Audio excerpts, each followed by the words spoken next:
तीच भूमिका जाहीर असेल किंवा ती भूमिका योग्य असेल. अण्णा, तुम्ही ज्या मावळ भागातून निवडणूक लढवता तिथे खरं तर भाजपच तुमचा मित्रपक्ष हा विरोधात आहे आणि तुमचा आता नेता गेलेला आहे. तर किती तुम्हाला ह्याचं सगळं म्हणजे किती खच्चीकरण झालं? हे बघा, शेवटी आता दादा गेल्यानंतरनं प्रत्येकाला पोरकं वाटतंच किंवा जो आधार असतो, आपण काही प्लॅनिंग करून राजकारणात सुद्धा काम करत असतो, जनतेला आश्वासनं देत असतो.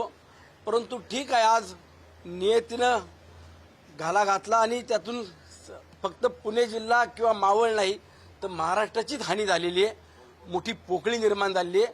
आणि त्यामध्ये स्वतः मुख्यमंत्री महोदय देखील राष्ट्रवादी काँग्रेस पक्षाला बरोबर घेऊन राष्ट्रवादी काँग्रेस पक्षाचे नेते मंडळी जो निर्णय घेत आहेत त्याला देखील अनुमोदन देत आहेत, त्याचं त्यांना देखील समर्थन करतात किंवा त्यांच्या मागे उभे आहेत. कालच्याच सगळ्या प्रक्रियेतनं आपण पाहिलं असेल. मग मी पुन्हा सांगतो, राष्ट्रवादी काँग्रेस पक्ष मर्ज करायचा का अजून काय करायचंय, कुणाला राष्ट्रीय अध्यक्ष करायचा हा सर्वस्वी अधिकार सुनीत्रा वहिनी हे सगळे विधी संपूर्ण झाल्यानंतरनं निर्णय घेतील. विलीनीकरणासंदर्भात काही चर्चा झाली होती का? तुम्ही याला काही याबाबत कल्पना आहे? दादांनी आमच्या सोबत विलिनीकरणाच्या बाबतीतला आम्ही दर मंगळवारी बैठकीला देवगिरीला असताना सुद्धा कधी केली नव्हती. पण ठीक आहे, दादांची इच्छा काय होती किंवा काय करायचं हा नंतरचा भाग आहे. आज यावरती भाष्य आपण का करतो? नाही त्या विषयाला आपण सारख्याच दुजोरा द्यायचं काम नाही करायला पाहिजे.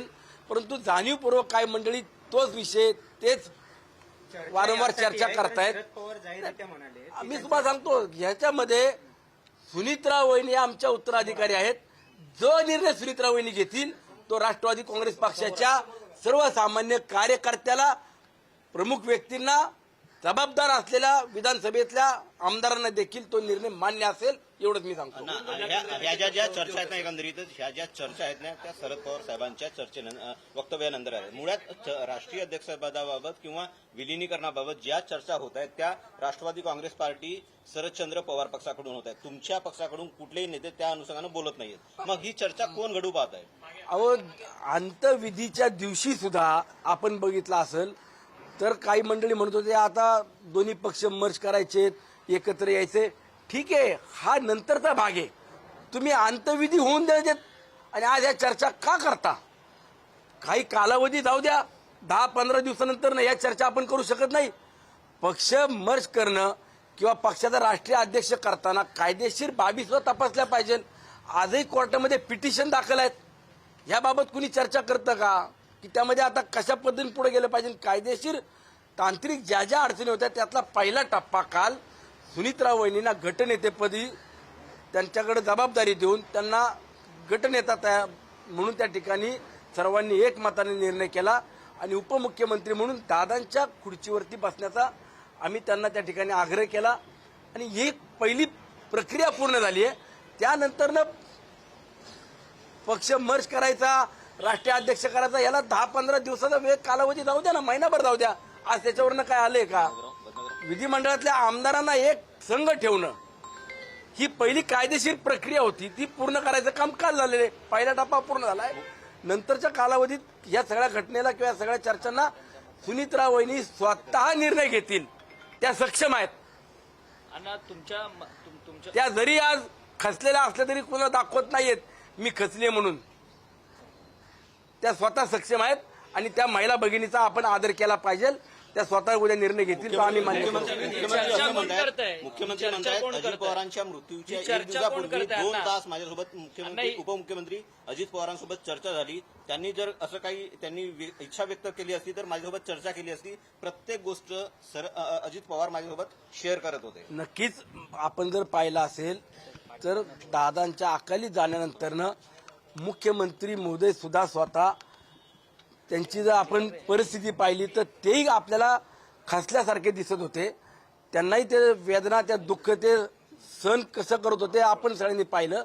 परंतु मी पुन्हा सांगतो, राज्यामध्ये महायुतीचं सरकार म्हणून ज्या वेळेला राष्ट्रवादी काँग्रेस पक्ष, शिवसेना, भारतीय जनता पक्ष हा एकत्रितपणाने काम करत असेल, या राज्यामध्ये सरकार म्हणून जर राज्याचा कारभार पाहत असतील तर आगामी काळामध्ये या बाबतीत विधिमंडळातले काही निर्णय असतील तर त्यामध्ये मुख्यमंत्री आम्हाला देखील सहकार्य करण्याच्या भूमिकेमध्ये आहेत, परंतु पक्षाचे निर्णय घेताना हे सुनीतराव वहिनीच घेतील. या बाबतीत कुणी मनात शंका आणू नका. कुणी स्टेटमेंट केले आमच्या पक्षातले करोत किंवा इतर पक्षातले ज्यांना आमच्या पक्षाचे सदस्य नाहीयेत, आमच्या पक्षाचे त्यांनी कधी आजपर्यंत पायरी चढली नाही, असे लोक जर आमच्या पक्षाचे राष्ट्रीय अध्यक्ष ठरवत असतील ते जाणीवपूर्वक राजकारण ह्या काळात तरी कुणी करू नये. शेळके साहेब, शशिकांत शिंदे यांनी अजित पवारांची शपथ घेत सांगितले की 12 तारखेला विलिनीकरण हे होणार होतं. आणि जयंत पाटील म्हणतात की 4 वेळा माझ्या इथे दादा आले, चर्चा करून गेले, जेवून गेले. मी तुम्हा सर्व पत्रकार बांधवांना, मीडियाला हात जोडून विनंती करतो, आज दादा नसताना जे काही संकट या राज्यावरती पवार कुटुंबावरती आलेले, या परिस्थितीमध्ये पहिलंच त्यांना सावरू द्या. 12-15 दिवसानंतर, महिनाभरानंतर सुद्धा पक्ष विलगीकरण करायचा, मर्ज करायचा, राष्ट्रीय अध्यक्ष कोणाला करायचं याला कालावधी आहे, वेळ आहे. आज त्यावरती कुठल्याही प्रकारचा दुजोरा आपण देऊ नये. खोटं कोण बोलतोय? कारण की सातत्यानं त्यांच्या पक्षाकडनं अनेक नेते हा दावा सांगण्यात येते. हा दावा करण्यात येतो. त्यांना एवढा दावा करायचा उतवळेपणा का आलाय? एवढा उतवळेपणा आजच का? ज्या वेळेला दादा हयातीत होते, दादांना तुम्ही कधी कुणी चांगल्या पद्धतीनं पाहिलं? कुणी का दादांना तुम्ही महाराष्ट्रात सुद्धा तुम्ही पक्षाचा अध्यक्ष करून नाही पाहिले? मुख्यमंत्री म्हणून दादांचं स्वप्न तुम्ही पूर्ण करण्याकरता का नाही एकवटले? ठीक आहे, आज मला त्याच्यात जाऊ नका, माझी विनंती आहे तुम्हाला. या सगळ्या प्रक्रियेत किंवा या घटनेत आज तुम्ही दुःखामध्ये हे राजकीय विषय कुणी आणू नये. फक्त जी टेक्निकली कायदेशीर अडचण होती ती पहिल्या टप्प्यातली पूर्ण केली आहे. उद्याच्या काळामध्ये नंतरनं या सगळ्या प्रक्रियेवरती पक्षातले प्रमुख नेते बसतील. आणि मी पुन्हा सांगतो, हे सर्वस्वी अधिकार आमच्या सुनीतराव वहिनींना आहेत. त्यांना जो निर्णय घ्यायचा आहे तो निर्णय घेतील आणि त्या निर्णयाला आम्ही त्यांचं समर्थन करू, त्यांच्या मागे उभं राहू. तुमच्या मतदारसंघात तुम्ही कलश घेऊन चालला, कसं एकंदरीत कार्यक्रम आहे? आज पुणे जिल्ह्यातले पिंपरी चिंचवडचे अध्यक्ष ते पिंपरी चिंचवड शहरामध्ये कलश घेऊन जातील, पुणे जिल्ह्याचे अध्यक्ष पुणे शहराचा कलश घेऊन जातील आणि ग्रामीणचे 3 अध्यक्ष आहेत. त्यामध्ये मावळ, भोर, राजगड आणि मुळशी या तालुक्यातल्या अध्यक्षांकडे मी हा कलश आता इथून गेल्यावरती त्यांना सुपूर्द करणार आहे. अण्णा, तुमच्या मतदारसंघामध्येच खरं तर अजित पवारांच्या निधनाच्या दिवशी एक पार्टी, मटन पार्टी किंवा पेढे वाटण्यात आले, असा हा सगळा किळसवाना प्रकार काही नेत्यांकडनं करण्यात आला. काय ही सगळी संपूर्ण माहिती आहे? आता शेवटी आपण राजकारण करायचं का आपण संवेदनशीलपणानं पाहून एखाद्या या घटनेकडे आपण सगळ्यांनी एक संघ होऊन काम करायचं, हा सर्वस्वी अधिकार प्रत्येक व्यक्तीला दिलेला आहे, संविधानाने दिलेला आहे. परंतु ठीक आहे, कोणाला पार्ट्या करायच्यात करोत. आम्हाला या बाबतीत बोलण्यापेक्षा जनता त्यांना त्यांची जागा दाखवून देईल. राज्याचा उपमुख्यमंत्र्यांचा एवढा विमान अपघातात मृत्यू होतोय आणि त्याच दिवशी मित्र पक्षाकडनं भाजपच्या काही स्थानिक नेत्यांकडनं अशा पद्धतीचं हे आयोजन करण्यात येतंय, किती योग्य आहे?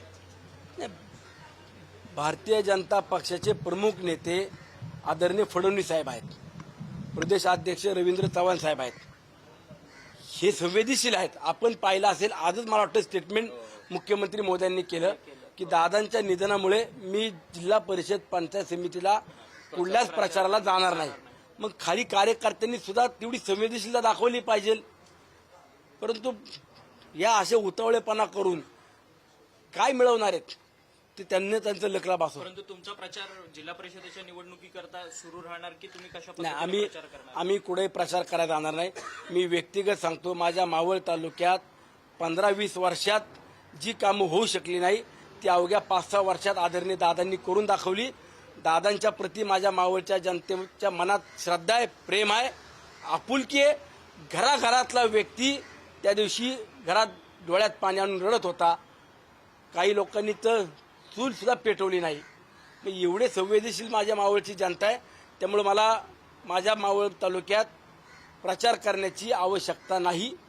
माझ्या मावळ तालुक्यातली जनता प्रामाणिक आहे, इमानदार आहे आणि ते तुम्हाला येणाऱ्या 9 तारखेला देखील दिसेल.